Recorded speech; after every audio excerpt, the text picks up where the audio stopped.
الحمدللہ الحمدللہ رب العالمین والصلاة والسلام علی اشرف الانبیاء والمرسلین وعلی آلہ الطیبین الطاہرین اما بعد فاعوذ باللہ من الشیطان الرجیم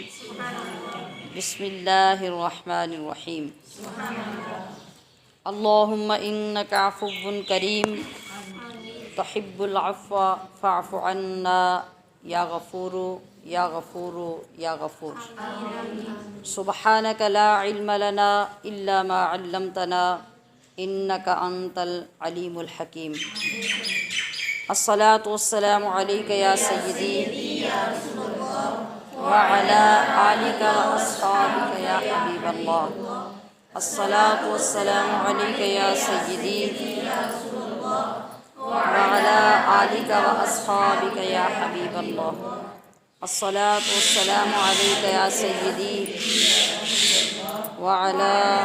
آلک واصحابک یا حبیب اللہ۔ کیا کریں گے ہم؟ ترجمہ قرآن کی دنیا کو سنا دیں گے، ہر فرد کو ہم اس کا دیوانہ بنا دیں گے انشاءاللہ۔ اور شرح ہدایت ہے، یہ نور ہدایت ہے، ہر طالب قرآن کو رحمان بنا دیں گے ماشاءاللہ، اللہ پاک ہماری مدد فرمائے۔ تو ہم اپنی روٹین کے مطابق پچھلے کل والے درس کو آگے بڑھاتے ہیں۔ سورہ فتح پہ ہم نے پچھلا درس چھوڑا تھا۔ اس میں صلح حدیبیہ یا بیعت رضوان کا مکمل ذکر تھا۔ اس صورت میں اللہ تبارک و تعالیٰ نے نبی علیہ الصلوۃ والسلام اور آپ کے صحابہ کرام کو کھلی فتح کی بشارت عطا فرمائی۔ ارشاد ہوا کہ اے نبی، ہم نے آپ کو کھلی فتح عطا فرمائی تاکہ اللہ تعالیٰ آپ پر ہجرت سے پہلے یا ہجرت کے بعد کے لگائے گئے الزامات کو دور کر دے،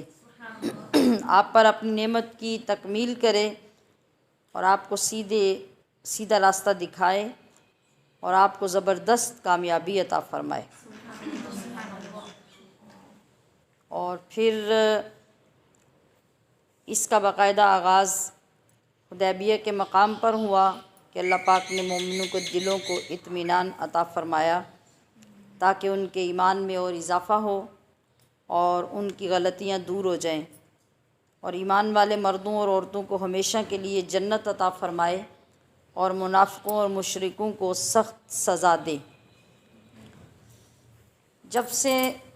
صحابہ کرام ہجرت کر کے مدینہ شریف گئے تھے تو اس کے بعد سے وقتاً فوقتاً حضور کی بارگاہ میں حاضر ہوتے تو سوال کرتے کہ یا رسول اللہ، فدا کا امی و آبی، آقا یہ بتائیے کہ ہم مکہ کب جائیں گے، کعبے کا طواف کب کریں گے، ہم اپنی آنکھوں سے کعبے کو جا کے کب دیکھیں گے۔ وہ ان کے مسکن تھے، وہ ان کے گھر تھے، ان کی برادریاں تھیں، ان کی جائیدادیں تھیں، وہاں بچپن، جوانیاں، بڑھاپے سب وہاں گزرے تھے۔ تو آپ دیکھتے ہیں کہ جو کوئی بھی اپنا ایک آبائی گاؤں ہوتا ہے، بندہ کہیں بھی چلا جائے، بڑے اعلیٰ ترین پوش علاقوں میں چلا جائے تو وہ اپنی پرانی گلیاں اور کچے مکان اور اپنے گاؤں پھر بھی یاد رہتے ہیں۔ تو وہ تو ساری کائنات کا محور و مرکز تھا اور عشق تھا نبی علیہ السلام کو اس سے۔ مکہ شریف میں رہتے ہوئے جب کفار نے مکہ کا طواف بند کر دیا، اندر آنے پہ پابندی لگا دی مسلمانوں کو، تو نبی کریم صلی اللہ علیہ وسلم پیچھے حضرت ام ہانی کے گھر کی سیدھ کے قریب وہاں دور کھڑے ہو کے کعبے کی زیارت کرتے رہا کرتے۔ تو جس وقت آپ نے مدینہ طیبہ میں ہجرت کی تو اللہ پاک سے دعا کی کہ یا اللہ، مکہ کی طرح مدینہ بھی مجھے محبوب کر دے۔ اتنا پیار تھا آپ کو مکہ سے۔ تو باقی صحابہ کا بھی یہی عالم تھا۔ تو بار بار مختلف مواقع پہ حضور کی بارگاہ میں آ کے اس بے قراری کا اظہار کرتے آخر جب 6 سال ہو گئے آپ کی ہجرت کو، تو 6 سال میں نبی علیہ الصلوۃ والسلام نے خواب دیکھا۔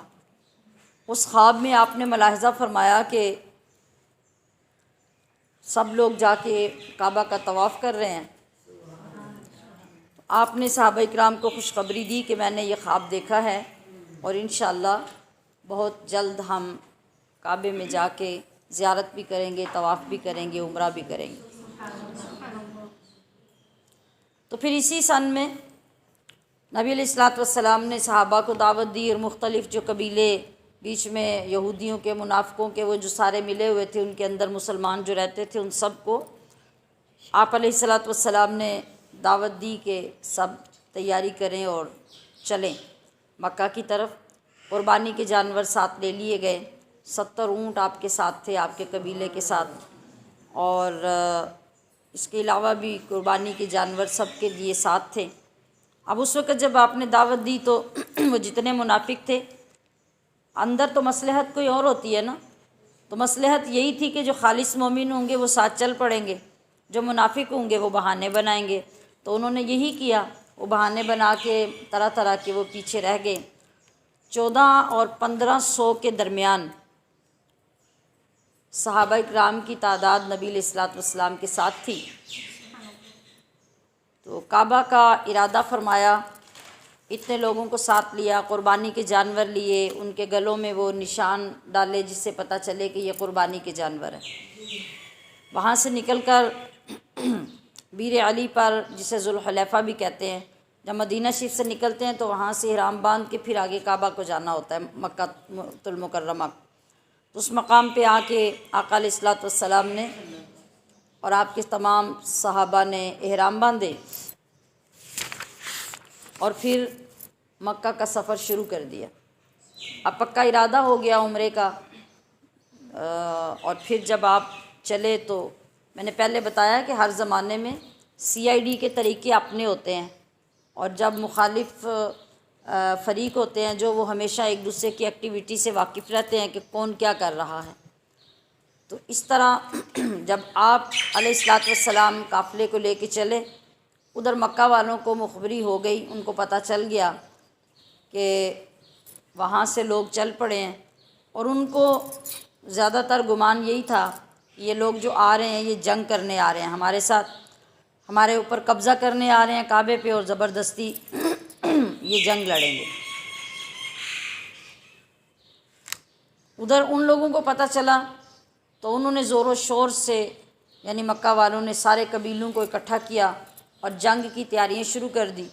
اور کچھ لشکر جو ہیں وہ تیار کر کے مکہ سے باہر راستے میں بھیج دیے۔ نبی علیہ الصلوۃ والسلام کو بھی اطلاع ہو گئی کہ مکہ والے کیا کر رہے ہیں۔ جب آپ کو یہ اطلاع ہوئی تو آپ نے ساتھیوں کے مشورے سے وہ جو معروف سیدھا مشہور راستہ تھا اس کو بدل لیا، اور بدل کر ایک مشکل تنگ راستے سے جو سائڈ سے کہیں سے ہو کے آتا تھا، اس راستے سے آپ نے اپنا سفر جاری رکھا تاکہ ہم مکہ پہنچ جائیں۔ لیکن ایک دوسرے کی مخبری ہوتے ہوتے آپ جو دوسرے راستے سے تشریف لائے، راستے میں ایک جگہ پہ ٹھہراؤ ہوا اور ادھر ٹاکرا ہوا، مکہ والوں کے لشکر کے وہ جو آئے تھے سوار، ان کے ساتھ مذاکرات ہوئے۔ ہر طرح ہر چند مسلمانوں نے، نبی علیہ السلام نے یقین دلایا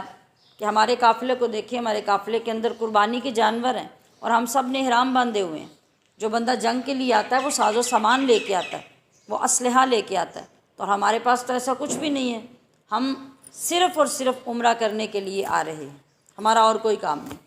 مگر مکہ والے یہ ماننے کے لیے تیار نہیں تھے۔ مختصر یہ کہ راستے میں چند جگہوں پر مذاکرات ہوئے، ان کے لوگ آئے، ان کے لوگ بیٹھے، بات بڑھتی رہی، سفر چلتا رہا۔ چلتے چلتے آپ جو اوپر کے دوسرے کہیں غیر معروف راستے سے اپنے لوگوں کو لے کے آئے تو حدیبیہ کے مقام تک پہنچے۔ حدیبیہ کا مقام جو ہے وہ مکہ سے تقریباً 8-9 کلومیٹر باہر کی طرف ہے، اور اس کا کچھ حصہ حرم کعبہ میں آتا ہے، اور یعنی حدود میں، اور کچھ حصہ جو ہے وہ حدود حرم سے باہر آتا ہے، مطلب یہ میقات بھی بنتی ہے۔ اور یہ جگہ کافی ہٹ کر اب تو ماشاءاللہ وہ کافی آباد ہونی شروع ہو گئی ہے۔ کچھ عرصہ پہلے تک کسی کو اس جگہ کی طرف کوئی توجہ نہیں ہوتی تھی، تو الحمدللہ اس جگہ کی جب اللہ پاک نے حاضری نصیب کی تو ہم نے زیارت کی، اور وہاں جا کر یہ سعادت ملی کہ اس مسجد کے اندر جو وہاں پہ مسجد بنی ہے، اس درخت کی جگہ پہ جدھر آپ نے بیعت لی تھی صحابہ کرام سے، تو جتنے ساتھی ساتھ گئے تھے، یہی جو حدیبیہ کا واقعہ اور بیعت رضوان کا واقعہ وہ اسی مسجد میں بیٹھ کے اپنے ساتھیوں کو سنایا الحمدللہ۔ تو آپ جب وہاں تشریف لے آئے، آپ نے وہاں اپنے قافلے کو روکا،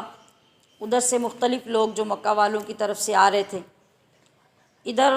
نبی علیہ الصلوۃ والسلام نے صحابہ سے مشورہ کیا کہ ادھر ہماری طرف سے کوئی بندہ جانا چاہیے اور وہ جا کے مکہ والوں کو یقین دلائے کہ ہم صرف عمرے کے لیے آئے ہیں، تو خواہ مخواہ فساد پیدا کرنے کی کوشش نہ کریں۔ طے یہ پایا کہ حضرت عثمان غنی کو بھیجا جائے، کیونکہ حضرت عثمان غنی کی برادری بہت ساری مکہ میں ہے، اور آپ ایک بڑے شریف اور بڑے نامور سرداروں میں معروف ہیں، تو آپ کا ایک بڑا رکھ رکھاؤ اور بڑی عزت وہاں مکہ میں ہے، تو اگر کوئی معاملہ ہو بھی گیا تو پھر آپ کی برادری کے لوگ جو ہیں وہ آپ کا ساتھ دے سکیں گے۔ حضرت عثمان غنی تشریف لے گئے، مکہ والوں کے ساتھ جا کے گفتگو کی، تو انہوں نے کہا کہ ہم اس کی اجازت نہیں دیں گے، مسلمانوں کو مکہ میں داخل ہونے کی اجازت نہیں دیں گے، البتہ اے عثمان آپ آگے ہیں تو آپ کو اجازت ہے کہ آپ کے لیے کعبہ کھلا ہے، آپ طواف بھی کر سکتے ہیں، عمرہ بھی کر سکتے ہیں، آپ کر لیں۔ اب یہاں جو سیکھنے والی بات ہے وہ یہ ہے کہ حضور نبی کریم صلی اللہ علیہ وسلم نے آپ کو اپنا قاصد بنا کے بھیجا، وہاں آپ کے رشتہ دار، عزیز و اقارب، دوسرے سردار سب آپ کو عزت دے رہے ہیں، آپ کے لیے دروازے کعبہ کے کھلے ہیں اور آپ جا کے طواف کر لیں، عمرہ کر لیں، مگر ادب، محبت اور وفا، یہ ساری چیزیں جس شان کے ساتھ جلوہ گر تھی، وہاں آپ نے ارشاد فرمایا کہ میرے محبوب کے بغیر ایسے 100 کعبے بھی ہوں تو عثمان کسی کا نہ طواف کرے گا نہ عمرہ کرے گا، جب تک میرے نبی ساتھ نہیں ہوں گے اس وقت تک ہم عمرہ نہیں کریں گے۔ آپ نے انکار کر دیا۔ مکہ والوں نے آپ کو روکا کہ مزید مذاکرات جاری رہیں، بات چیت ہو۔ ادھر مقام حدیبیہ پہ نبی علیہ الصلوۃ والسلام تک جو افواہیں پہنچنا شروع ہوئیں وہ یہ تھیں کہ مکہ والوں نے عثمان کو قتل کر دیا،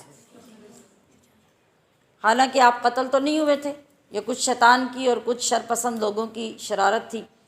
کہ یہ چیز مشہور کر دی گئی۔ پھر حضور نبی کریم صلی اللہ علیہ وسلم نے صحابہ سے اس بات کی تحقیق کے لیے ارشاد فرمایا، ادھر مکہ والوں نے ایک اور بندے کو بھیجا کہ وہ جائیں اور جا کے نبی علیہ الصلوۃ والسلام سے مذاکرات کریں۔ میں نے کہا نا کہ بار بار لوگ آتے رہے جاتے رہے، مذاکرات ہوتے رہے، لیکن بات کسی نتیجے پہ نہیں پہنچ رہی تھی۔ جو بندہ آیا اس نے آ کے جب سارے لشکر کو دیکھا اور اسے یقین ہوا کہ ان کے پاس تو کوئی جنگی سامان ہے ہی نہیں، مسلمان تو جنگ کرنے نہیں آئے، واپس جا کے جب انہوں نے مکہ والوں کو بتایا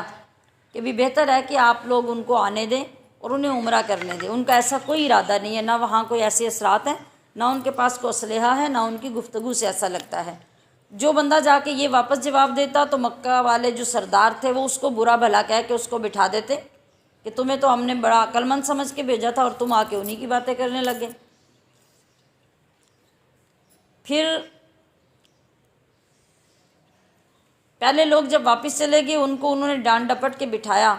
تو عروہ بن مسعود جو ہیں وہ بڑے بادشاہوں کے پاس سفیر بن کے جاتے اور انہیں بڑی سلطنتوں اور حکومتوں کے معاملات کا پتہ، اور بڑے زیرک آدمی تھے اور دنیا دیکھی ہوئی تھی اور بڑی سمجھداری اور بڑی اچھی بہترین گفتگو کر سکتے تھے۔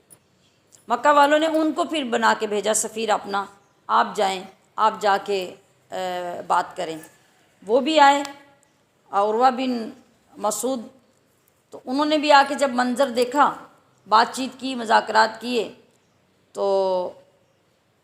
انہوں نے ان پہ سب سے زیادہ اعتماد کر کے بھیجا تھا یہ جب واپس گئے تو انہوں نے بھی جا کے وہی کچھ بتایا کہ بہتر یہ ہے کہ ان کو آ کے عمرہ کرنے دیا جائے، وہاں پہ ایسا کوئی بھی ماحول نہیں ہے جس سے کوئی خطرہ لاحق ہوتا ہو۔ لیکن ایک بات یاد رکھو، کیونکہ عروہ بن مسعود نے آ کے جو چال چلی نا گفتگو کے دوران، اس نے چال چلی کہ اے محمد صلی اللہ علیہ وسلم، آپ جس چیز پہ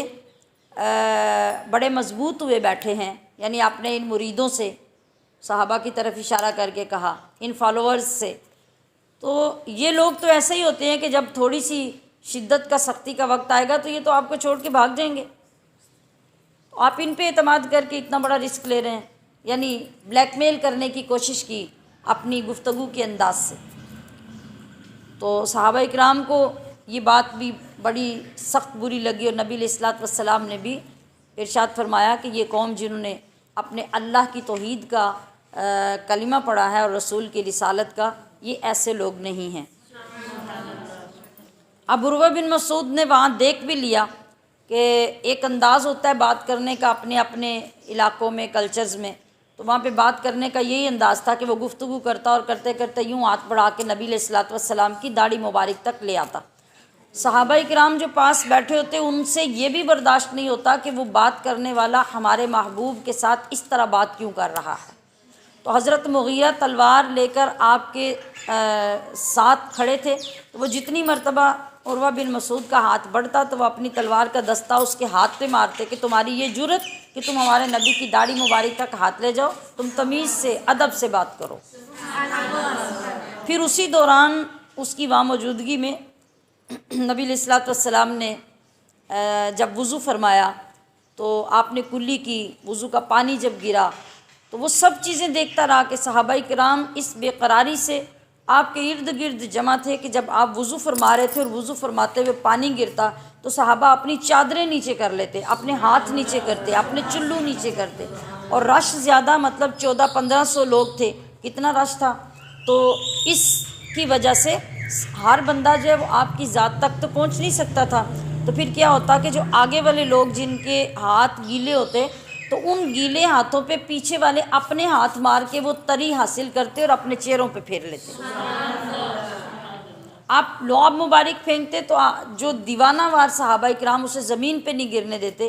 تو جا کے عروہ بن مسعود نے کہا کہ وہاں غیر معمولی حالات ہیں، میں نے بڑے بڑے حکمرانوں کے درباروں میں جا کے پیغامات دیے ہیں اور ان کی فوجوں کو دیکھا ہے، ان کے درباریوں کو دیکھا ہے، ان کے فالوورز کو، محبت کرنے والوں کو دیکھا ہے، لیکن روئے زمین پر میں نے ایسا نقشہ کہیں نہیں دیکھا جو رسول اللہ کے غلاموں کا دیکھا۔ اگر تم یہ توقع رکھتے ہو کہ وہ لوگ چھوڑ جائیں گے اور یہ اکیلے رہ جائیں گے تو تم اپنی جنگ لڑ کے کامیاب ہو جاؤ گے، تو یہ قیامت تک ہوتا نظر نہیں آتا۔ یہ ان کا نمائندہ ان کے پاس واپس جا کے بات کر رہا ہے۔ پھر مکہ والوں نے سر جوڑے آپس میں کہ راستہ کوئی صلح کا نکالنا چاہیے۔ اگر وہ لوگ زبردستی آ گئے، ادھر جب یہ باتیں ہو رہی تھی تو صحابہ کرام آپس میں یہ مشاورت کرتے تھے اور حضور کو بھی یہ مشورہ دیتے کہ ہم چلیں، جب وہ لوگ اس طرح ہمارے ساتھ کر رہے ہیں ہم تو خود لڑائی نہیں کر رہے، ہم چلیں اور جا کے ہم کعبے کا طواف کریں، لیکن آپ علیہ الصلوۃ والسلام اس کی ابھی اجازت نہیں فرما رہے تھے۔ پھر سہیل نامی شخص کو مکہ والوں نے بھیجا، وہ بھی بڑا دانا آدمی تھا، بڑا تیز ترار، بڑا سمجھدار، بڑا ہوشیار، تو اس کو بھیجا کہ تم جاؤ اور تم جا کے صلح کے لیے بات چیت کرو، اور بات چیت کر کے فضا ہموار کرو، صلح ہو جائے اور اس کے لیے شرائط مقرر ہو جائے۔ جب آ کے بات چیت ہوئی، کافی طویل بات ہوتی رہی، آخر یہ طے پایا کہ کچھ شرائط پر صلح کی جائے گی اور صلح نامہ تحریر ہونا شروع ہوا۔ حضور نبی اکرم صلی اللہ علیہ وسلم نے پہلے ایک اور صحابی کو ارشاد فرمایا، تو اس شخص نے اس کو قبول کرنے سے انکار کر دیا کہ صلح نامہ لکھنے کے لیے بھی کوئی عام صحابی نہیں ہونا چاہیے، آپ کے اپنے خاندان کا، بنو ہاشم میں سے جو کوئی اعلیٰ ترین عہدے کا مالک ہو وہ بندہ ہونا چاہیے، یا حضرت علی لکھیں یا کسی اور کا نام لیا، تو حضرت علی کا نام نبی علیہ الصلوۃ والسلام نے لیا اور آپ کو بلایا کہ آپ معاہدہ لکھیں، شرائط لکھیں، اور یہ شرائط کہ ایک کاپی مکہ والوں کے پاس ہوگی، ایک ہمارے پاس ہوگی۔ جب سب سے پہلے بسم اللہ الرحمن الرحیم لکھا جانے لگا تو وہ شخص بول پڑا، اس نے کہا کہ ہم نہیں جانتے رحمان کون ہے، رحیم کون ہے، ہم جو اپنے خطوں کے اوپر لکھتے ہیں آپ وہ لکھیں۔ آپ ذرا دیکھتے جائیے گا، نبی علیہ الصلوۃ والسلام نے فرمایا کہ اے علی وہی لکھو، کیا بسمک اللہم، بسمک اللہم لکھا۔ پھر اس کے بعد انہوں نے لکھا کہ یہ جو صلح نامہ ہے یہ محمد الرسول اللہ کی طرف سے مکہ والوں کی طرف لکھا جا رہا ہے۔ جب آپ نے محمد الرسول اللہ لکھنا چاہا تو وہ بندہ پھر بول پڑا، اس نے کہا کہ اگر ہم آپ کو رسول مانتے ہوتے تو یہاں تک نوبت ہی کیوں آتی، ہم تو آپ کو رسول مانتے ہی نہیں ہیں، لہٰذا ہم رسول کا لفظ یہاں نہیں لکھنے دیں گے۔ حضرت علی نے قلم روکا تو نبی علیہ الصلوۃ والسلام نے ارشاد فرمایا کہ علی آپ لکھ دیں محمد بن عبداللہ۔ انہوں نے کہا کہ ہم محمد بن عبداللہ کے ساتھ صلح کریں گے اور اس کی شرائط لکھیں گے، رسول اللہ کے ساتھ نہیں۔ آپ نے فرمایا کہ لکھ دو محمد بن عبداللہ۔ اب حضرت علی رضی اللہ تعالی عنہ نے قلم رکھ دیا، آپ نے عرض کی یا رسول اللہ یہ میں نہیں کر سکتا، میں رسول کا نام لکھا ہوا اپنے ہاتھ سے مٹا دوں یہ میں نہیں کر سکتا۔ نبی علیہ الصلوۃ والسلام حکم دے رہے تھے، اور قاعدہ یہ ہے کہ الامر فوق الادب، یعنی حکم جب آ جائے تو پھر ادب ایک طرف رہ جاتا ہے، مگر حضرت علی کسی صورت میں بھی تیار نہیں ہوئے۔ نبی علیہ الصلوۃ والسلام نے فرمایا کہ مجھے دکھاؤ تم نے کہاں لکھا ہے، اور آپ نے دیکھ کر اسے خود اپنے ہاتھ سے مٹا دیا اور محمد بن عبداللہ کے نام سے لکھا گیا۔ آگے چل کر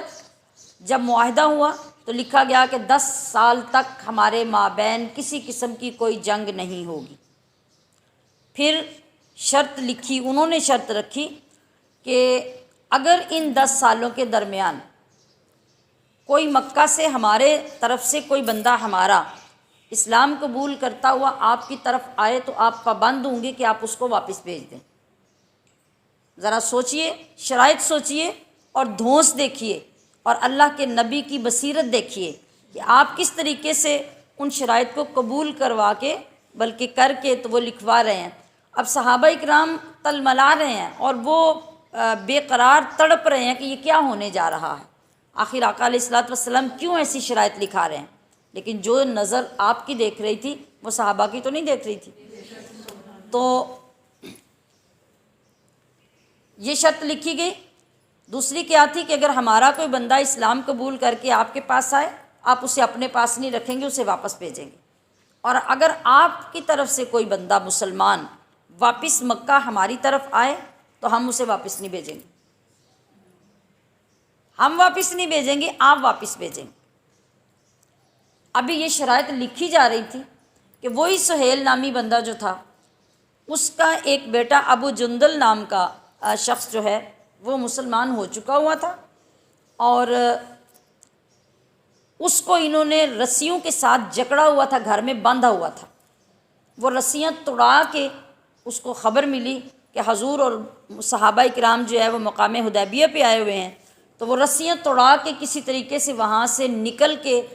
گھسٹتا ہوا، بندھی ہوئی تھی، پیر بندھے ہوئے تھے، ٹانگیں بندھی ہوئی تھی، ہاتھ بندھے ہوئے تھے، وہ اسی طرح سے اتنا سفر 8-9 کلومیٹر کا طے کر کے وہاں پہنچ گیا۔ ابھی معاہدہ لکھا جا رہا ہے، اس کی سہیل کی آنکھیں کھلی کی کھلی رہ گئیں، اور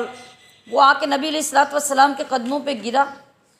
تو فوراً وہ سہیل بولا کہ ہماری شرائط طے ہو رہی ہیں کہ ہماری طرف سے کوئی بندہ آئے گا تو آپ اسے واپس بھیجیں گے، لہٰذا اس کو واپس بھیجا جائے۔ حضور علیہ الصلوۃ والسلام نے فرمایا ابھی تو طے ہوا ہی نہیں، ابھی تو معاہدہ لکھا ہی نہیں گیا، ابھی تو شرائط لکھی جا رہی ہیں، معاہدہ مکمل تب ہوتا ہے جب دونوں فریقوں کے دستخط ہو جائے۔ اس نے کہا کہ نہیں، میں اس کو نہیں مانتا، آپ اس کو ابھی واپس بھیجیں ورنہ ہم کوئی معاہدہ نہیں کرتے، اور بات یہاں پہ ختم ہو جاتی ہے۔ نبی کریم صلی اللہ علیہ وسلم نے ابو جندل کو بلایا، اسے تسلی دی، حوصلہ دیا کہ آپ اس مصیبت اور اس آزمائش پر اور اس ابتلا پر صبر کریں، اللہ پاک آپ کو اس صبر کا اجر دینے والا ہے اور آپ کی آزمائشیں ختم ہونے والی ہیں۔ اب چونکہ ہماری پوری جماعت کا معاہدہ ہو گیا ہے اس لیے ہم اس معاہدے کو توڑ نہیں سکتے، لہٰذا آپ اس کو قبول کریں۔ وہ چیخ رہا تھا، رو رہا تھا، التجا کر رہا تھا کہ آپ مجھے پھر اس ظالم و جابر باپ کے حوالے کر رہے ہیں جو پہلے مجھ پر اتنے ظلم کرتا ہے، اب اس سے بھی زیادہ ظلم کرے گا۔ لیکن آپ علیہ الصلاۃ والسلام نے اس کے باوجود اس شخص کو بھیج دیا اور جو شرائط لکھی جا رہی تھی ان کو پورا کیا۔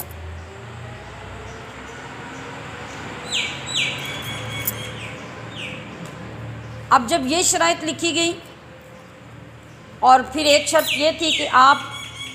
اس سال میں اسی طرح یہاں سے حدیبیہ سے واپس مدینہ چلے جائیں گے، آپ کو مکہ آنے کی اجازت نہیں دی جائے گی، اور اگلے سال میں آپ پھر احرام باندھ کے آئیں، ہم 3 دن کے لیے مکہ خالی کر دیں گے، حرم خالی کر دیں گے، کعبہ خالی کر دیں گے، آپ 3 دن کے لیے آپ آ کے یہاں رہیں، اپنی عبادت کریں، عمرہ کریں، اپنے ارکان پورے کریں اور اس کے بعد جائیں، آپ کے لیے رکاوٹ ختم ہو جائے گی۔ یہ بھی شرط مانی، اب یعنی وہاں سے واپس جانا تھا۔ تو جو جوانی میں ایک جوش مارتا خون ہوتا ہے، جو جذبے ہوتے ہیں اور جو جانیں قربان کرنے والے لوگ ہوتے ہیں، وہ ان چیزوں کو قبول نہیں کرتے، تو صحابہ بھی ان چیزوں کو قبول نہیں کر رہے تھے۔ اب تمام لوگ جو ہیں وہ اپنے اپنے اندر کڑ رہے ہیں، جل رہے ہیں کہ ایسا کیوں ہو رہا ہے، لیکن کسی کو بولنے کی جرت نہیں ہے۔ حضرت عمر فاروق رضی اللہ تعالی عنہ حاضر ہوتے ہیں اور اس کیفیت میں ہوتے ہیں کہ آپے سے باہر ہوتے ہیں اور آ کے عرض کرتے ہیں یا رسول اللہ، آپ اللہ کے سچے نبی نہیں ہیں، ہمارا رب سچا نہیں ہے، ہمارا دین سچا نہیں ہے۔ آپ نے فرمایا سب سچا ہے۔ تو آپ نے عرض کیا کہ پھر اتنے گر کے معاہدے کیوں ہو رہے ہیں، پھر اتنے گر کے صلح نامے پہ سائن کیوں ہو رہے ہیں؟ جب ہم سچے ہیں تو ہم اپنی جانیں قربان کیوں نہیں کر سکتے؟ ہم لڑ کیوں نہیں سکتے؟ ہم ان سے بدلہ کیوں نہیں لے سکتے؟ ہم یہاں سے واپس چلے جائیں، یہ کتنی بے عزتی کی بات ہے، اسلام کی بے عزتی ہے، ہماری بے عزتی ہے، تو ہم ایسا کیوں کر رہے ہیں؟ آپ صلی اللہ علیہ وسلم ان کی بات سن کر مسکرا رہے تھے اور فرما رہے تھے کہ مجھے وہی کرنا ہے جو میرے رب کا حکم ہے۔ آپ نے احرام کھول دیا اور اپنے جانور کی قربانی کا حکم دے دیا۔ بعض روایت میں یہ ہے کہ صحابہ مان نہیں رہے تھے، وہ کہہ رہے تھے کہ یا رسول اللہ ہم احرام نہیں کھولیں گے، ہم کعبے کا عمرہ کرنے آئے ہیں، طواف کرنے آئے ہیں، اور آپ نے خواب سنایا تھا کہ خواب میں ہم نے کعبے کا طواف کیا ہے، تو پھر اب یہ سارا کچھ کیوں ہو رہا ہے؟ آپ علیہ السلام نے فرمایا کہ میں نے یہ تو فرمایا تھا کہ ہم کعبے کا طواف کر رہے ہیں اور ان قریب کریں گے، میں نے یہ تو نہیں کہا تھا اسی سال ہی کریں گے۔ وہ پھر خاموش ہو گئے۔ پھر بعض روایت میں عرض کر رہی ہوں کہ آیا کہ حضور صلی اللہ علیہ وسلم بھی پریشان ہو گئے، آپ اپنے حجرے میں، اپنے خیمے میں تشریف لے گئے۔ اس سفر میں حضرت ام سلمہ آپ کے ساتھ تھی، تو آپ جب اندر گئے تو کچھ پریشان لگے۔ حضرت ام سلمہ نے عرض کیا آقا آپ پریشان نظر آ رہے ہیں، آپ نے مسئلہ بتایا کہ اس طرح بحث مباحثہ ہو رہا ہے اور یہ معاملات ہیں۔ تو حضرت سلمہ نے اس وقت نبی علیہ الصلوۃ والسلام کو مشورہ دیا کہ یا رسول اللہ آپ ان کو کہے بغیر اپنا احرام اتار دیں اور اپنا اونٹ ذبح کر دیں، جب آپ یہ کر چکیں گے تو صحابہ کے پاس سوال جواب کرنے کی کوئی گنجائش باقی نہیں رہے گی، وہ خود سارا کچھ کر لیں گے۔ پھر آپ علیہ الصلوۃ والسلام نے یہی کیا، احرام اتار دیا، قربانی کر دی، سارے صحابہ نے بھی آہستہ آہستہ احرام اتارے اور قربانی کر دی۔ پھر اس جگہ پر یعنی جب پیچھے میں نے کہا کہ حضرت عثمان گئے اور پتہ چلا کہ وہ قتل ہو گئے ہیں، اس وقت وہاں پر ببول کا یعنی کیکر کا ایک درخت تھا حدیبیہ کے مقام پہ، اس کے ساتھ نبی علیہ الصلوۃ والسلام ٹیک لگا کے بیٹھے اور آپ نے تمام صحابہ کو خطبہ دیا، ارشاد فرمایا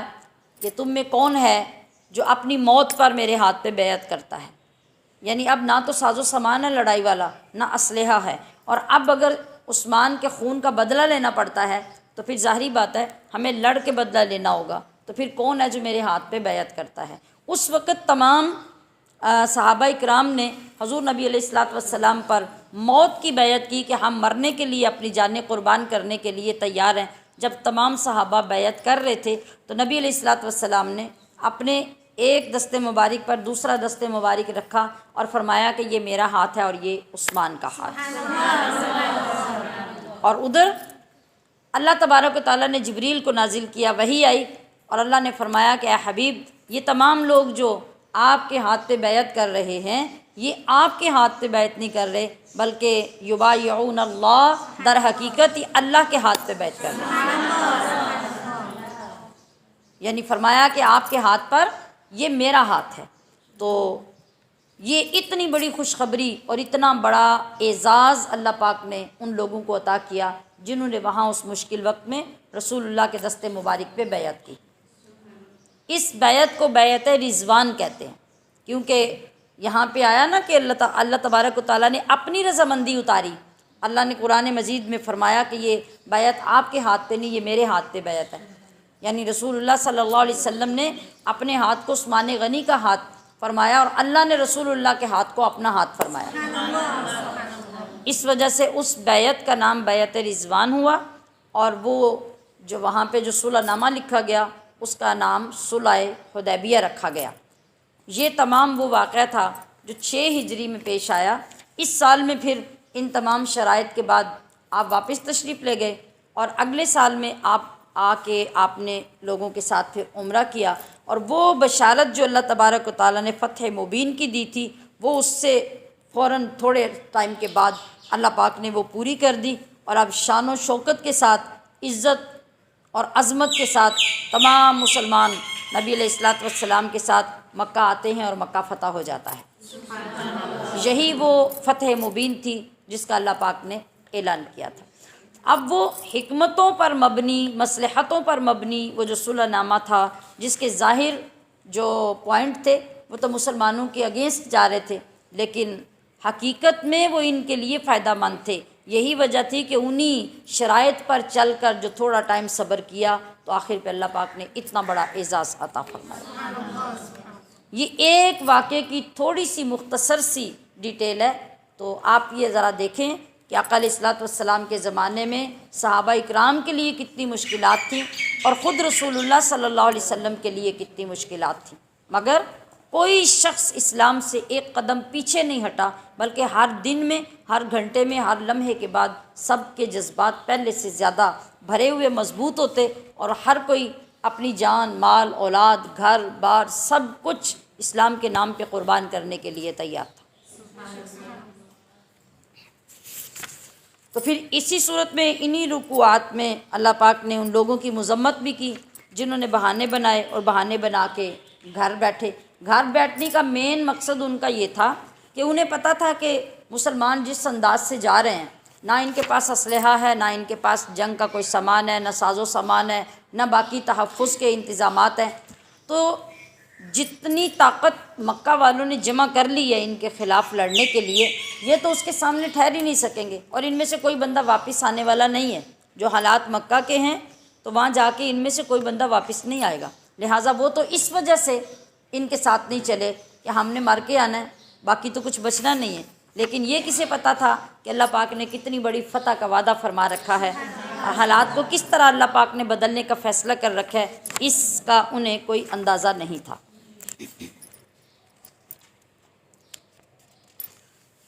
جی، اب اس کے فوراً بعد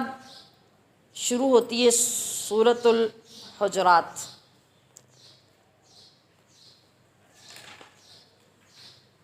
یہ سورہ مبارکہ نبی کریم صلی اللہ علیہ وسلم کی بارگاہ کے آداب بتانے کے لیے 2 رکوع پر مشتمل نازل کی گئی ہے، اور اس میں خاص آپ علیہ السلام کی ذات، آپ کی بارگاہ، آپ کے گھر مبارک کی تعظیم بتائی گئی ہے۔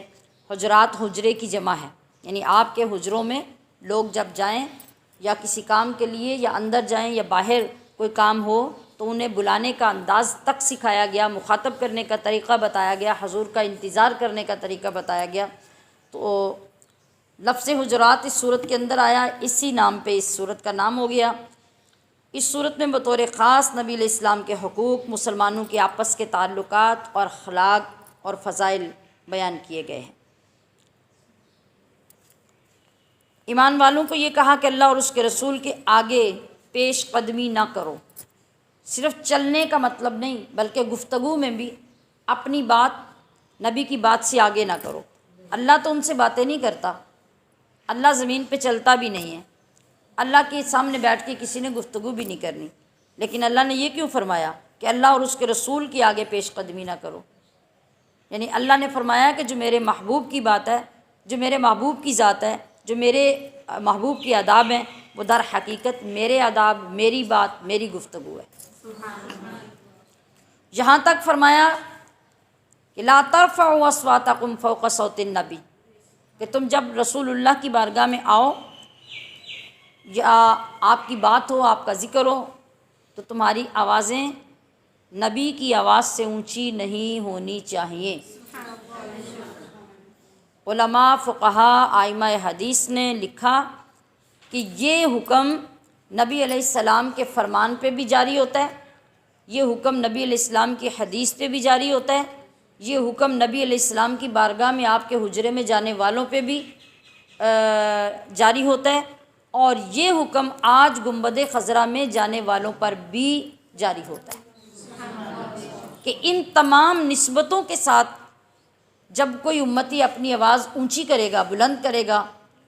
تو اس کے اعمال ان تحبط اعمالکم وانتم لا تشعرون، چھوٹی موٹی سزا نہیں ہوگی بلکہ غارت ہو جائیں گے تمہارے تمام اعمال اتنی بے ادبی کرنے سے کہ تمہاری آواز اونچی ہو جائے اور تمہیں خبر تک نہیں ہوگی کہ تمہارے پلے کچھ نہیں رہا۔ یعنی اب ادب سنیے، آپ اسٹوڈنٹس ہیں بہت سارے جو میرے سامنے بھی جو بیٹھے ہیں اور جو باہر بھی سننے والے لوگ ہوں گے، کالجز، سکولز میں احادیث وغیرہ پڑھنے پڑھانے والے لوگ بھی اس وقت سن رہے ہوں گے، تو میں سب کی خدمت میں یہ گزارش کروں گی کہ اس بات کو توجہ سے سماعت فرمائیے۔ اللہ نے یہ ارشاد فرمایا کہ جس طرح تم خود ایک دوسرے کو بلاتے ہو، مطلب کسی کا نام لے کے بلانا، کسی کو دور سے آواز دے کے بلا لینا، عامیانہ انداز میں مخاطب کر لینا، ان تمام انداز میں کسی انداز کے ساتھ نبی کو بلانے کی اجازت نہیں۔ وہاں پہ جب حضور کی بارگاہ میں آتے نا، دور سے دیہاتوں سے بدو آتے، عرابی آتے، تو جب کوئی کام ہوتا اور حضور اپنے حجرہ مبارک میں استراحت فرما رہے ہوتے تو وہ باہر گلی میں کھڑے ہو کے آواز دیتے یا محمد۔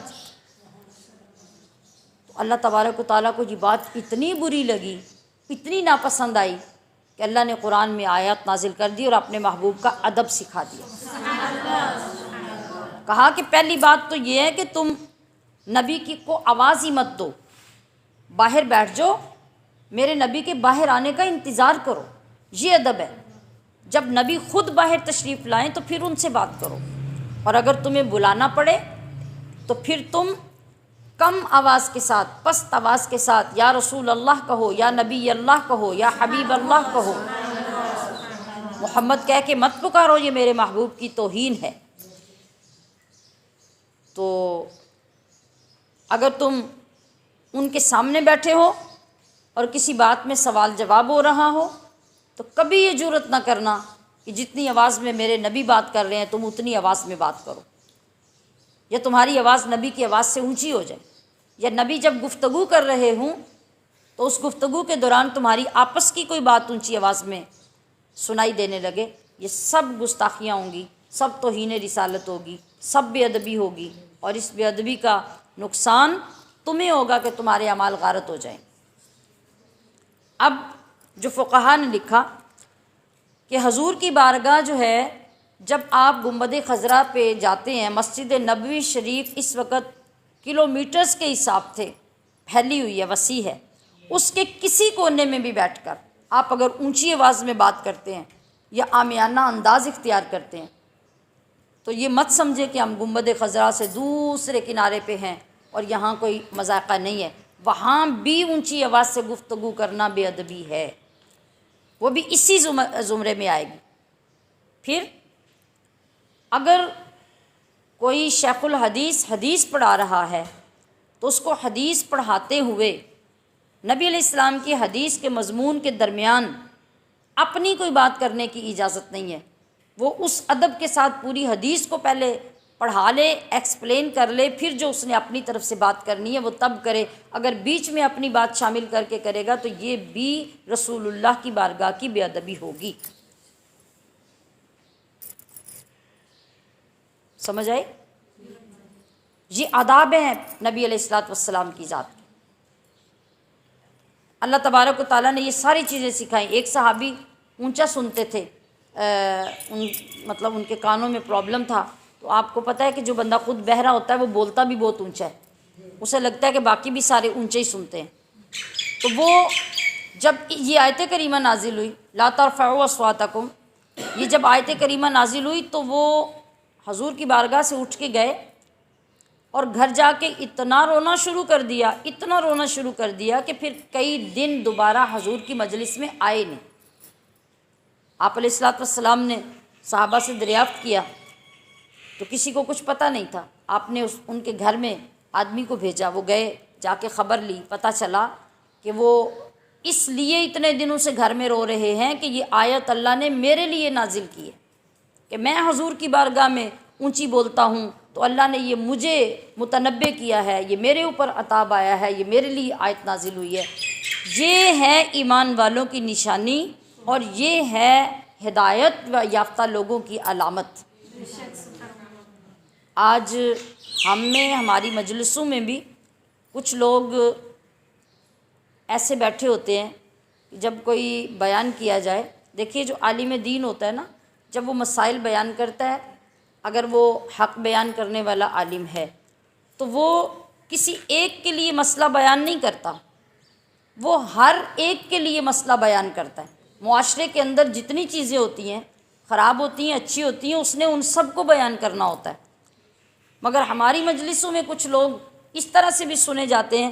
کہ ایسے بھی ہوتے ہیں کہ اگر کوئی مسئلے کی بات بیان کی جائے اور جس نے خود جرم کیا ہوتا ہے یا جو غلطی اس کے اندر ہوتی ہے تو وہ یہ سمجھتا ہے کہ یہ مجھے سنا کے بات کی جا رہی ہے، یہ میرے لیے بات کی جا رہی ہے۔ اگر آپ نے میرے لیے سمجھنی ہے نا تو پھر نبی علیہ السلام کے اس صحابی کی طرح سمجھے نا کہ یہ میرے لیے ہے، اور پھر اپنی اصلاح کرنے کا یہ طریقہ اختیار کریں اور حق ادا کریں، تو پھر پتہ چلے کہ واقعی آپ مخلص ہیں اپنی ذات کے ساتھ بھی، دین کے ساتھ بھی۔ مگر ہمارے ہاں جاہلیت کا عالم یہ ہوتا ہے کہ اب آپ اگر گھر سے کوئی کام کر کے آئے ہیں تو بیان کرنے والے کو یہ کیا پتہ ہے کہ آپ نے کیا کیا اور آپ کے اندر کون سا جرم پایا جا رہا ہے۔ وہ تو اللہ اور اس کے رسول کا حکم اور معاشرے کے حالات بیان کر رہا ہے نا۔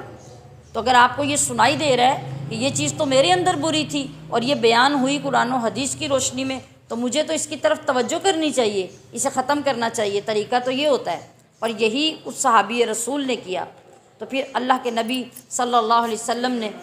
ان کی دلجوئی کی، ان کو حوصلہ دیا، اور جو احکام آئے تھے اور جو طریقہ کار تھا اس کو ایکسپلین کیا، تب جا کے ان کو تسلی ہوئی اور بارگاہ رسالت مآب میں آ کے بیٹھے۔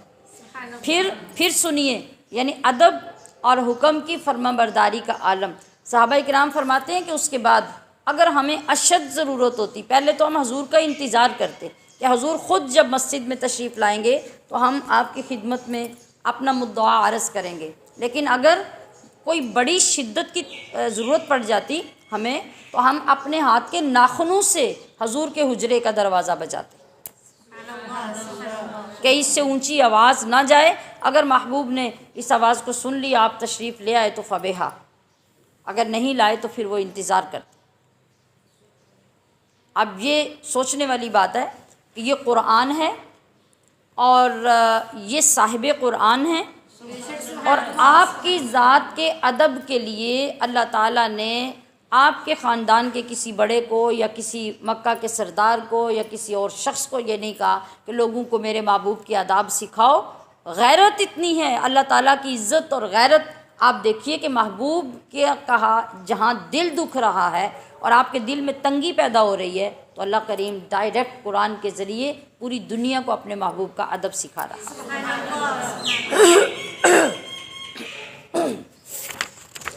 دوسری بات اس میں یہ بیان کی گئی کہ اگر تمہارے پاس کوئی فاسق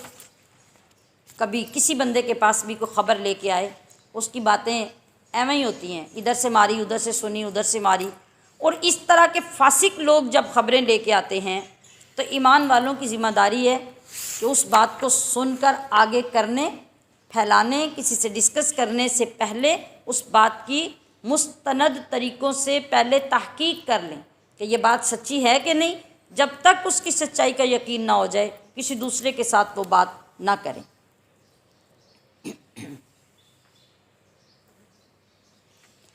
اور ایمان والوں کو اس صورت میں آداب اور اخلاقیات سکھائے گئے ہیں۔ فرمایا گیا ہے کہ کوئی مومن مرد اور کوئی مومن عورت ایک دوسرے کا مذاق نہ اڑائیں، یہ خلاف شرع بات ہے۔ یعنی آپ مذاق کرتے ہیں نا، یعنی ایک نے بات کی، آپ کے پاس سے بات کر کے چلی گئی، آپ پیچھے والی تیسری عورت سے کہتے ہیں کہ اس کا طریقہ دیکھا ہے، اس کا انداز سنا ہے، وہ بات ایسے کرتی ہے، وہ ایسے کرتی ہے، یہ کیا ہے؟ یہ مذاق۔ اسی طرح مرد مردوں کے مذاق نہ اڑائیں، عورتوں کا مذاق نہ اڑائیں۔ اور فرمایا کہ جن کا مذاق اڑایا جا رہا ہے ہو سکتا ہے وہ اللہ کی نگاہ میں تم سے اچھے ہوں۔ اچھائی کا معیار تمہارے پاس تو نہیں ہے نا، اچھائی کا معیار اللہ کے پاس ہے، اور تم اگر ایک کسی چیز کو دیکھ کے کسی کا مذاق اڑا رہے ہو تو باقی 9 چیزوں میں ہو سکتا ہے وہ تم سے زیادہ اچھا ہو۔ لہٰذا شریعت نے ہمیں اس کی اجازت نہیں دی۔ اور پھر ایک دوسرے پہ طعنہ کرنے کی اجازت نہیں دی، پھر ایک دوسرے کو برے نام سے پکارنے کی اجازت نہیں دی۔ برے نام کیسے ہوتے ہیں؟ کسی کا نام ٹیڑھا کر کے بلانا، جیسے غصے میں عام عورتیں کرتی ہیں، کبھی کسی کا نام سیدھا نہیں لیا، یا پھر کسی کو کسی کے عیب سے یاد کرنا، وہ کانی نے بات کی، وہ لولی نے بات کی، وہ ٹیڑھی چلنے والی نے بات کی، یعنی اس انداز میں جو بولنا ہوتا ہے، اس سے بھی شریعت ہمیں منع کر رہی ہے۔ پھر فرمایا کہ بدگمانی سے بچو۔ ہمیں کسی چیز کا جب پتہ نہیں ہوتا نا، کسی بندے کی گفتگو کے بارے میں یا کسی کے آنے جانے کے حوالے سے، یا کسی نے ٹائم پہ رسپانس نہیں کیا، تو ہم کیا کرتے ہیں؟ اپنی طرف سے کچھ فرض کر لیتے ہیں۔ جیسے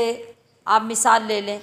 کہ کسی نے ایک وقت پہ آپ کے پاس آنا تھا، اس نے وعدہ کیا تھا، اب آپ اس کی کچھ چند کمزوریوں سے واقف ہیں، وہ اپنے ٹائم پہ بندہ نہیں آیا، تو آپ نے بیٹھے بیٹھے فرض کر لیا کہ مجھے پتہ تھا اس نے نہیں آنا، مجھے پہلے ہی پتہ تھا۔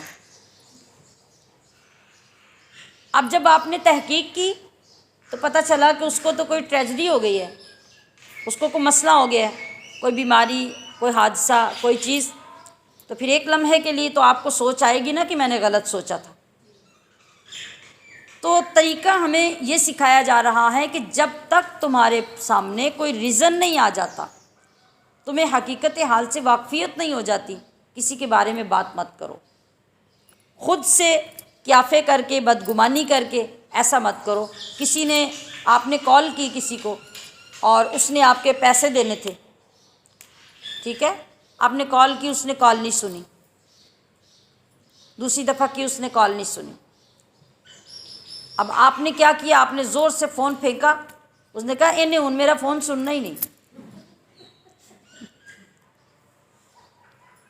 اب اس نے میرے ہاتھ آنا ہی نہیں۔ جب آمنا سامنا ہوا، آپ نے شکوہ کیا، بھی میں نے اتنی کالز کی، آپ نے میرا فون نہیں سنا، اس نے کہا بھی میں تو گھر میں نہیں تھی، فون میرا گھر پڑا ہوا تھا تو مجھے نہیں پتہ چلا آپ کی کال کا۔ اب آپ سوچیں کہ اس نے کیا کہا، آپ نے کیا سوچا، بات بالکل اور نکل آئی نا۔ اسی طرح وہ کوئی اور بھی ریزن ہو سکتا ہے جس کی وجہ سے اس نے فون نہ سنا ہو، مگر ہم خود سے بدگمانی پیدا کر لیتے ہیں۔ تو بدگمانی کرنے والے نے اپنے نیک اعمال اس بندے کو دے دیے اور اپنے برباد کر لیے، اس کا کیا نقصان ہوا؟ تو اللہ اور اس کے رسول نے ہماری تربیت کی کہ ان تمام چیزوں پہ کنٹرول رکھیں، ان کو سیکھیں، ان پہ اپنی فطرت پر، اپنی طبیعت پہ کنٹرول کریں، اپنی سوچ اور زبان پہ پہرا لگائیں، ورنہ ان تمام چیزوں سے انسان کے اعمال برباد ہوتے چلے جائیں گے۔ پھر اسی جگہ پہ، اسی صورت میں غیبت کے بارے میں بتایا گیا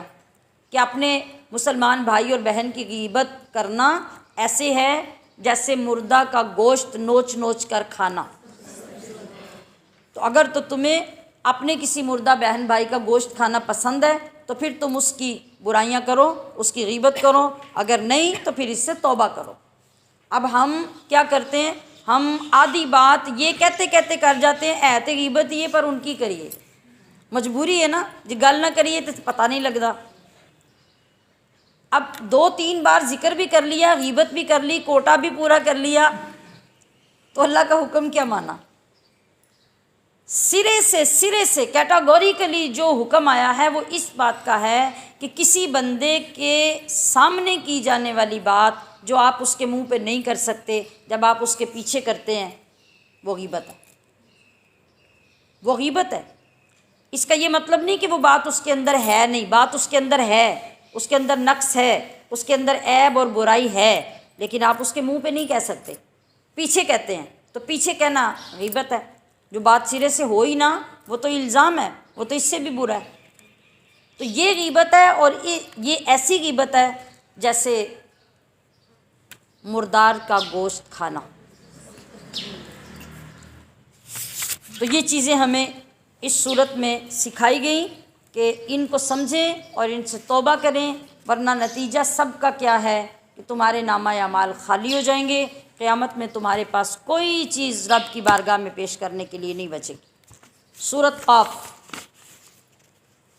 قاف حروف مقطعات میں سے ہے، یہ بھی سورت کا پہلا حرف ہے اور اسی کے اوپر سورت کا نام رکھا گیا ہے۔ مختلف انداز میں اس صورت میں آخرت کی جزا اور سزا کا ذکر ہے، قیامت کے دن کا ذکر کیا گیا ہے، اور رکوع نمبر 15، 16، 17 اس میں آتے ہیں، جن میں بتایا گیا کہ زمانے جو مختلف گزرے ہیں ان میں رسولوں کا انکار لوگ کیوں کرتے تھے۔ جی یہ فرمایا گیا کہ اللہ فرما رہا ہے کہ قرآن مجید کی قسم، قاف والقرآن المجید، قرآن مجید کی قسم کہ یہ کافر کسی معقول دلیل کی وجہ سے آپ کے قرآن کا انکار نہیں کر رہے، بلکہ ان کو اس بات کا تعجب ہے کہ انہی میں سے ایک بندہ نذیر و بشیر بن کے، رسول بن کے، ڈرانے والا بن کے آ گیا ہے، اور یہ قیامت کو مانتے نہیں ہیں، اور بس یہ صرف اس وجہ سے رسولوں کا انکار کرتے ہیں کہ کسی نئی مخلوق میں سے کوئی رسول کیوں نہیں آیا، ہمارے درمیان رہنے والا، پلنے والا، بڑھنے والا، جوان ہونے والا ایک بندہ جو ہے اس کو اللہ رسول کیسے بناتا ہے۔ اس وجہ سے یہ رسولوں کا ہمیشہ انکار کرتے ہیں، اور یہ آج کی بات نہیں، پچھلی ساری قومیں بھی یہی کچھ کرتی رہیں، ان پہ بھی عذاب آیا تو بچ یہ بھی نہیں سکیں گے، لیکن ان کا وقت ابھی قیامت کے ساتھ ہے۔ پھر بتایا گیا کہ انسانی اعمال کا ریکارڈ محفوظ ہے، یعنی کس طرح محفوظ ہے؟ اللہ فرما رہا ہے کہ چونکہ ہم نے انسان کو پیدا کیا تو جو وسوسے اس کے اندر ہوتے ہیں نا، ابھی باہر بھی نہیں آتے اور اس کو خود بھی نہیں پتہ ہوتا، ہم ان وسوسوں کو بھی جانتے ہیں۔ ہم انسان کی شاہ رگ سے نحن اقرب الیہ من حبل الورید، اس کی شاہ رگ سے بھی اس کے قریب ہیں، اور اس کے دائیں بائیں دو لکھنے والے بٹھا رکھے ہیں جو اس کے سارے اعمال کو محفوظ کر لیتے ہیں۔ کوئی لفظ کسی بندے کی زبان سے نکلتا نہیں کہ اسی وقت فرشتے لکھ لیتے ہیں، اور وہ کبھی مٹتا نہیں، ضائع نہیں ہوتا، ریکارڈ ویسٹ نہیں ہوتا، وہ سب محفوظ ہے، اور قیامت میں وہ سارے دفتر ہمارے سامنے پیش کیے جائیں گے۔ ان دفتروں کو بنانے کا مطلب بھی یہ ہے کہ بندہ اپنی آنکھوں سے دیکھ لے گا کہ یہ سارے اعمال نامے میرے ہیں، کسی اور کے نہیں ہیں، ورنہ اللہ تو ہر چیز کو ویسے ہی جانتا ہے۔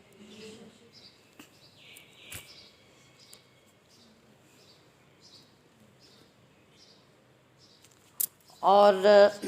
اس کے بعد بتایا گیا کہ عذاب آخرت سے نجات کن لوگوں کو ہوگی اور کیسے ہوگی۔ اللہ فرما رہا ہے کہ قیامت کے دن ہم دوزخ میں گناہگاروں کو ڈالتے جائیں گے، ڈالتے جائیں گے، ڈالتے جائیں گے، اور پھر دوزخ کو مخاطب کر کے پوچھیں گے حلم تلاتی، اے دوزخ تو بھری ہے کہ نہیں؟ تو دوزخ سے آواز آئے گی حل من مزید، حل من مزید، حل من مزید، یا اللہ اور ہیں تو ڈال دیں، اور ہیں تو ڈال دیں۔ دوزخ کے اندر یوں مجرم ڈالتے جائیں گے، ڈالتے جائیں گے، اور اس وقت میں جنت پرہیزگاروں کے قریب کر دی جائے گی۔ وہ کون پرہیزگار ہوں گے جو بغیر دیکھے اپنے رب سے دنیا میں ڈرتے رہے، اور اللہ کی بارگاہ میں جب وہ جائیں گے تو قلب سلیم لے کے جائیں گے، سلامتی والا دل، ہدایت والا دل لے کے اللہ کی بارگاہ میں جب جائیں گے تو وہاں جنت ان کو قریب کر کے دکھائی جائے گی، اس کو آراستہ کیا جائے گا اور ان کی خوشی کو اور ان کے شوق کو بڑھایا جائے گا۔ تو یہی وہ لوگ ہوں گے جن کو آخرت کے عذاب سے نجات ملے گی، اور جن کا ذکر پہلے ہو رہا ہے وہ کسی صورت بھی اللہ کے عذاب سے بچ نہیں سکیں گے۔ سورۃ الذاریات،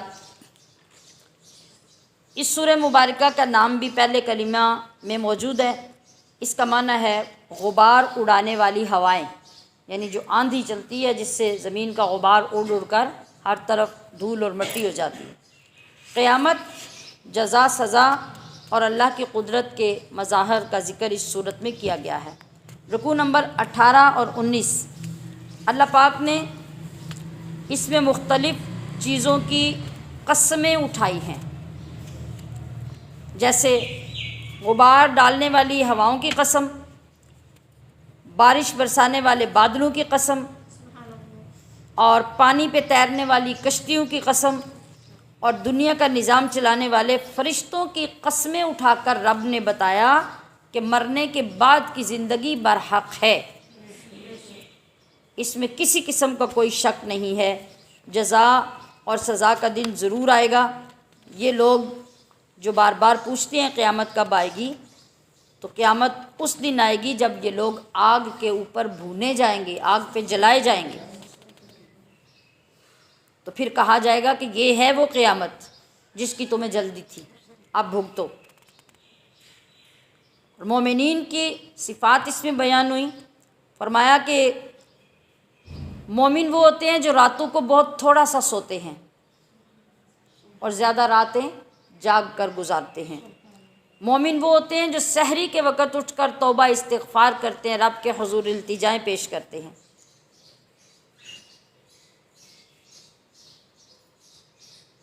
یہ نشانیاں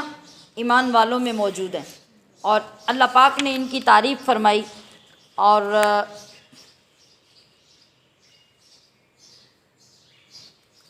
اس کے بعد مہمان فرشتوں کا ذکر کیا۔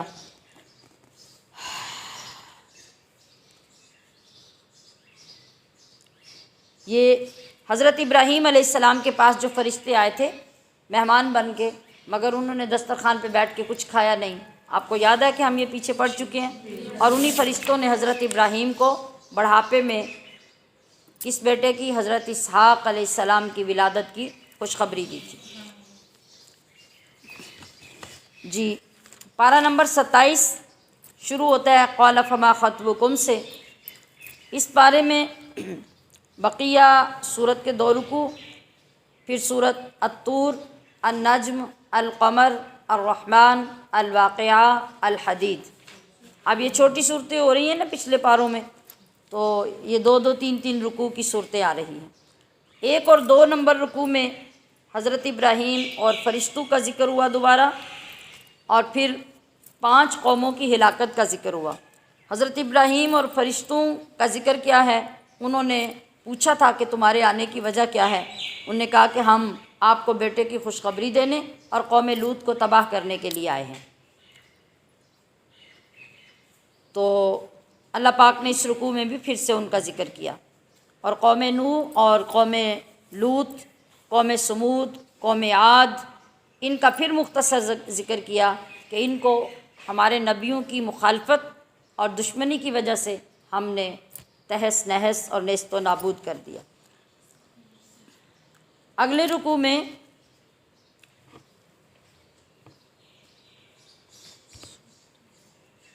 آگے اس رکوع میں بتایا گیا ہے کہ انسان اور جن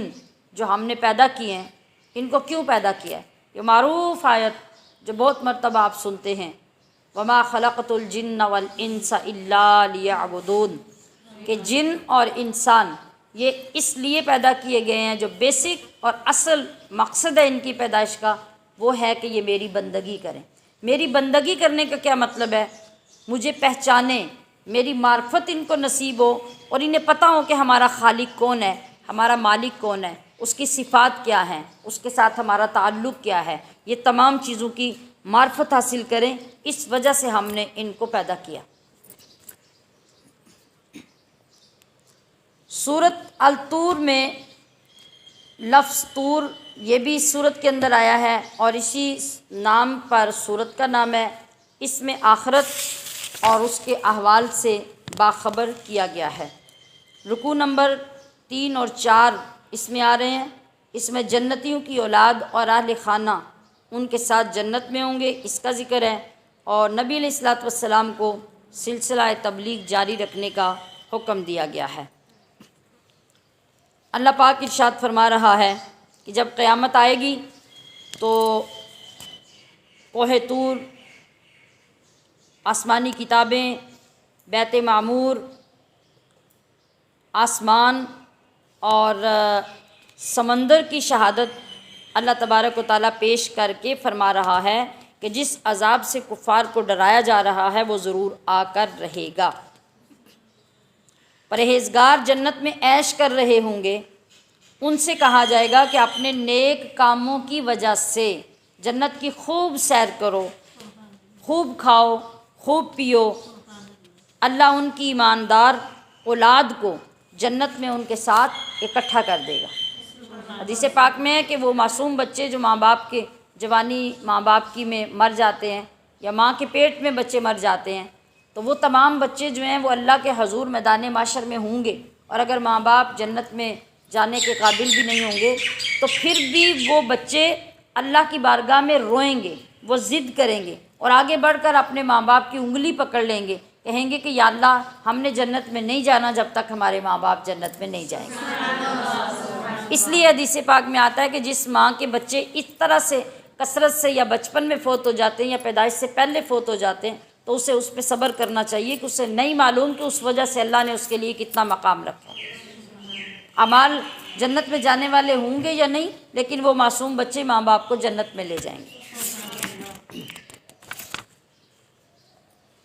اور نبی علیہ الصلوۃ والسلام سے ارشاد فرمایا گیا کہ آپ نہ تو جادوگر ہیں، نہ دیوانے ہیں، نہ شاعر ہیں۔ یہ لوگ جس کے بارے میں کہتے ہیں نا وہ وہی ہوگا، آپ تو یہ نہیں ہیں۔ ہم گردش ایام کا انتظار کر رہے ہیں، ان سے کہو اچھا انتظار کرو، میں بھی تمہارے ساتھ انتظار کرتا ہوں۔ یعنی کافر یہ کہتے ہیں نا کہ ہم انتظار کر رہے ہیں کہ کب برے دن آئیں گے، کب عذاب آئے گا، تو اے حبیب آپ ان سے کہہ دیجئے کہ تم اپنا انتظار جاری رکھو، میں بھی تمہارے ساتھ انتظار کر رہا ہوں۔ یعنی تمہارا انتظار تو یہ ہے کہ تم برباد کب ہوتے ہو، اور میرا انتظار یہ ہے کہ میں تمہیں دیکھوں کہ تم تباہ کب ہوتے ہو۔ سورۃ النجم، اس سورت کا نام النجم بھی اس لیے ہے کہ اس کے بھی پہلے کلمے میں لفظ یہ استعمال ہوا ہے۔ یہ وہ مبارک صورت ہے جس صورت میں نبی علیہ الصلوۃ والسلام کے سفر معراج کا تذکرہ بڑی ڈیٹیل کے ساتھ آیا ہے۔ قرآن کریم کا 15واں پارہ جب ہم شروع کرتے ہیں، سبحان الذی اسریٰ بعبدہ لیلا من المسجد الحرام الی المسجد الاقصی الذی بارکنا حولہ لنریہ من آیاتنا انہ هو السمیع البصیر۔ یہ جو واقعہ ہے معراج کا، یہ ہے، اسے ایک دفعہ کوئی ٹریٹمنٹ دے دیں۔ کیا عرض کر رہی تھی کہ یہ جو واقعہ ہے معراج کا، یہ ہے مکہ سے بیت المقدس تک کا، مکہ سے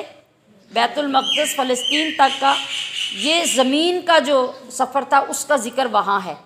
باقی جو زمین سے آسمان تک، آسمان سے پھر ساتوں آسمان کے اوپر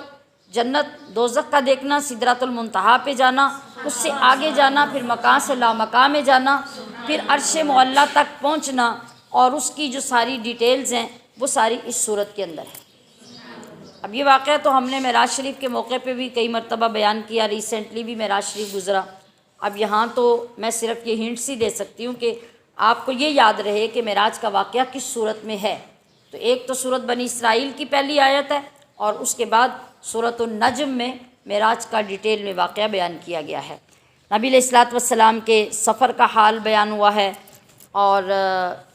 یہ بتایا گیا ہے، وہ میں نے پچھلی کئی مرتبہ آپ کے انہی دنوں میں آیت کریمہ پڑھی، وما ینطق عن الہویٰ ان ہوا الا وحی یوحیٰ،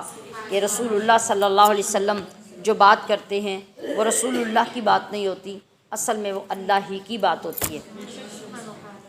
تو یہ مضمون ہے اس صورت کے اندر۔ اور پھر اس میں فرمایا گیا کہ صغیرہ و کبیرہ گناہوں سے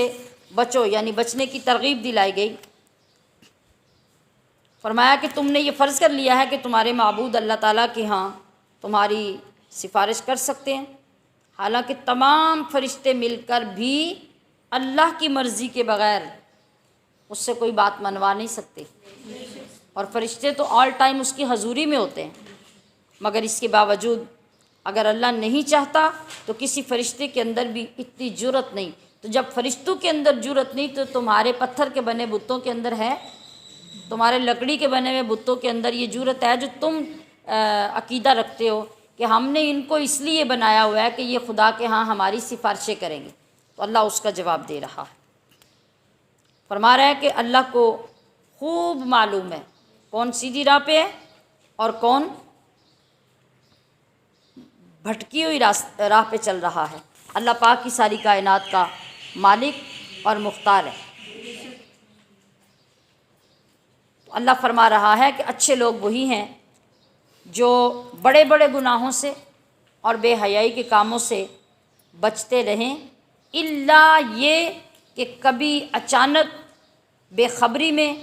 اور آؤٹ آف کنٹرول کسی صورت میں ان سے گناہ ہو جائے۔ تو گناہ ہو بھی جائے تو پھر بھی ایمان والوں کی اور نیک لوگوں کی شان یہ ہوتی ہے کہ وہ اپنے گناہ پہ اکڑ نہیں رہتے، اڑ نہیں جاتے، بلکہ فوراً اللہ کے حضور سجدہ ریز ہو کے توبہ کر لیتے۔ موسیٰ علیہ السلام اور ابراہیم علیہ السلام کی یہاں تعلیمات کا ذکر کیا گیا ہے، یعنی جو انہوں نے اپنے صحیفے، اپنی کتابیں اپنی قوم کے سامنے پیش کیں اور ان کو اس کے اندر سے تبلیغ پیش کی، اللہ تعالیٰ کی توحید اور اپنی رسالت کے متعلق درس دیے۔ یہاں رکوع نمبر 7 میں اس کا ذکر ہو رہا ہے۔ سورۃ القمر شروع ہو رہی ہے۔ سورۃ القمر بھی اپنے اسی لفظ کی وجہ سے موسوم ہے جو پہلی آیت کے اندر آ رہا ہے، القمر۔ اور اس صورت میں بھی سب سے پہلے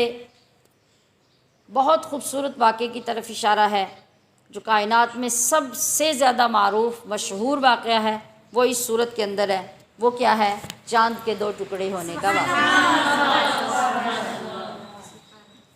چاند کو 2 ٹکڑے کرنے کا معجزہ جو ہے وہ اس صورت میں بیان کیا گیا ہے، اور بتایا گیا ہے کہ اتنے بڑے معجزات دکھانے کے باوجود بھی جو ہٹ دھرم لوگ ہیں ان کو کوئی اثر نہیں ہوا۔ اور جو معجزہ مانگنا ہوتا ہے نا، یہ ایک آخری حد ہوتی ہے، اور جس وقت اللہ پاک وہ معجزہ دکھا دیتا ہے نا، اب اس کے بعد نہ ماننے والوں کی ہدایت کا راستہ بند ہو جاتا ہے۔ تو ان لوگوں نے خود یہ معجزے مانگے، کہاں تک انہوں نے یہ ڈیسائیڈ کیا کہ ہم اس یعنی محمد صلی اللہ علیہ وسلم کے بارے میں کہنے لگے کہ ہم محمد کو جادوگر کہتے ہیں، تو کسی کا جادو آسمان پہ نہیں چل سکتا، وہ زمین تک ہی ہوتا ہے۔ تو اس انداز سے اس کو آزما کے دیکھو کہ ہمارے لیے یہ چیز کافی ہو جائے گی، اور آسمان پر تو اس کی دسترس نہیں ہوگی۔ انہیں یہ پتہ نہیں تھا نا کہ 14 صدیاں گزرنے کے بعد عام سے سائنسدانوں کی بھی دسترس ہو جائے گی، تو آج محمد مصطفیٰ کی دسترس کیوں نہیں؟ تو پھر جب آپ نے چاند کو ٹکڑے کر دیا، ان کے کہنے کے مطابق ان کی ڈیمانڈ پوری کر دی، تو وہ پھر بھی اکڑ گئے اور نئی طرح سے الزام تراشی شروع کر دی کہ ہم تو سمجھتے تھے کہ آپ کا جادو زمین پہ چلتا ہے، وہ تو آسمان تک پہنچ گیا۔ اب بتائیے کہ جس بندے کی ہٹ دھرمی کا یہ عالم ہو، وہ کس چیز سے ہدایت حاصل کرتا ہے، کس سے وہ سیدھا ہوتا ہے؟ جی، اب اس کے بعد رکوع نمبر 9 اور 10 ہیں اس صورت کے۔ ان میں ایک تو میں نے کہا کہ چاند 2 ٹکڑے ہونے کا ذکر آ گیا، پھر قوم سمود اور قوم لوط۔ قوم لوط کس کی قوم تھی؟ کبھی کبھی سوال بھی ہو جاتا ہوتا ہے نا، قوم لوط کس کی قوم تھی؟ جی، ان کے نبی کا نام حضرت لوط ہی تھا۔ اور سمود کس کی قوم تھی؟